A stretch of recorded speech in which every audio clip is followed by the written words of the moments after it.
Following a further expansion in the area affected by rebelliousness on Tuesday night, Montserratians were finding it difficult to come to terms with the fact that rioters and looters had been able to continue for such a long time with their rampage of destruction in England's major cities. By late Tuesday, 4 days of rioting had claimed one life and left many nursing physical injuries. The number nursing emotional and financial wounds was much greater, running no doubt into the millions. The effect, meanwhile, on Britain's reputation remains inestimable. Last 3/4 of an hour, kids have been in and out of this store taking whatever they want, really. Some of the stuff they haven't even been able to take. There's a flat screen television here, you can see line broken on the floor, a video recorder there, coat hangers all over the place. No one seems to have foreseen the onset of the widespread lawlessness. That's why awe was the only way to describe the reaction in Montserrat and their dismay at the realization that loved ones in England had actually sought refuge in a place where they could be so quickly trapped by anarchy. At the same time, there was no way to be certain that Montserratians had not taken part in the carnage. But at home, the sincere wish of the population was that they had not. Fears revolved around jobs, housing, expenses, the cost of living, and education. The flow of remittances was also a concern, but above all, it was concern for security and personal safety that people in Montserrat felt for their loved ones in England. A policing operation is being mounted across England following a third night of rioting and looting. A 26-year-old man has become the first fatality of the disturbances. The victim died after being shot in his car in Croydon. From city to city, police were authorized to use plastic bullets to quell the unrest. Britain's Wednesday football match with the Netherlands was cancelled, as well as a friendly match in London between Ghana and Nigeria. But there was no word on how the itinerary of the Emerald Community Singers currently on tour in England was affected. Police, meanwhile, are arresting people as fast as they can, while every kind of specialist, from journalists to psychiatrists, tries to decipher exactly what may have gone wrong.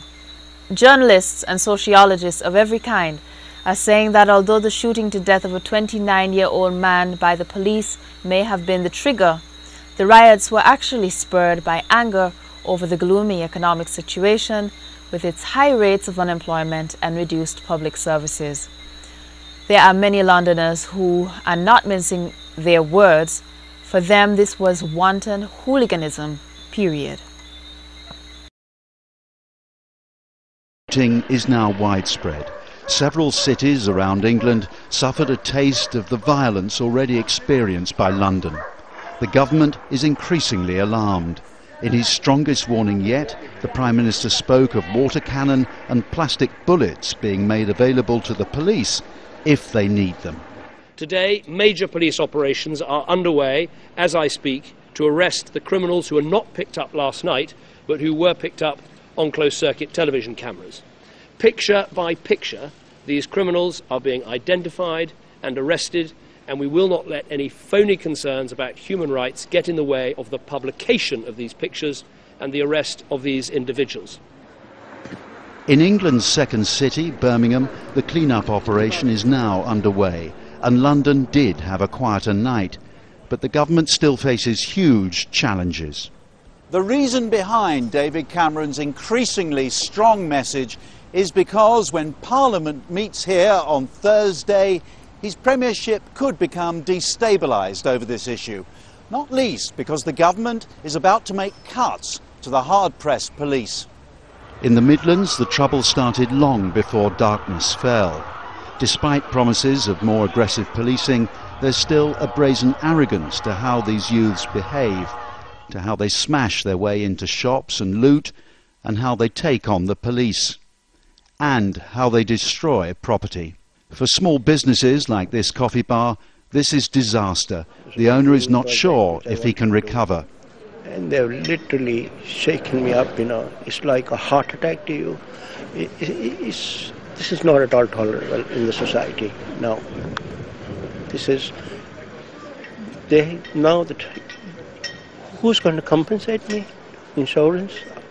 I don't know what's going to happen next. D1! Get a line on! Across here! The trouble in the northern city of Manchester started in the late afternoon. Some of the attacks were brazen. With a crowd watching on, this hooded man took his time to set fire to clothes in the store window. And it quickly spread. The police eventually appeared, but by then the fire had taken hold. After looting in nearby Salford, police tried to clear the streets. They were confronted by gangs of young people, some as young as 11, who pelted them with rocks and bricks. The Prime Minister insists that the fight back has begun, but it could be a protracted battle to regain full control.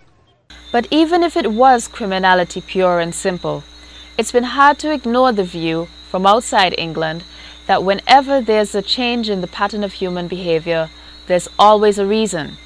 People are therefore questioning what's driving the hooliganism, if that's really what it is. Why is England being overrun by undisciplined youth, by rebels without a cause? What's Are you enjoying this? No, I live here. I'm just astounded at what you're doing. Well, we're getting our taxes back. You're getting your taxes back. What do you mean by that? Obviously, we pay tax in it. So by stealing things, you're getting your taxes back. Are you proud of this? Are you proud of what you're doing? Are you proud of what you're doing? Okay. She apparently says she's getting her taxes back, but you can see the crowds up there. That's looking towards Northcote Road, away from Clapham Junction. A lot of people here didn't know what was going on because the police, of course, aren't here. They're just up the road in other boroughs. You can see more people here coming out of the shops, taking stuff. Are you proud of what you're doing? Stealing stuff? What's that about? North London, where it all started, is home to a large number of ethnic minorities, with many Montserratians among them. In 1985, a police officer was hacked to death there in North London, when Afro-Caribbean youths in a deprived housing estate went on a rampage. Inquiring into the trigger for the present collapse, the BBC said, a man shot dead by the police in North London was a passenger in a minicab stopped during a planned operation. 3 shots were fired. The man was evidently hit by 2 of them. The incident took place at about 6:15 British Standard Time, and Mr. Duggan died at the scene. The initial reaction was reported to have been a peaceful demonstration that turned ugly when a 16-year-old girl challenged police and was body slammed. That report remains unconfirmed, but the effect of whatever it was, the act that actually happened, is now history in the making. Rampaging gangs also wreaked havoc and destruction in other cities, including Birmingham, Bristol and Liverpool. IPCC Commissioner Rachel Serfontein emphasized that fatal shootings by the police are extremely rare and understandably raise significant community concerns. I will, she said, make certain that this investigation is thorough and answers the many questions that everyone has when such an incident occurs. Appealing for witnesses to the shooting, she added, I fully recognize how distressing and disturbing this must be for the family and the local community.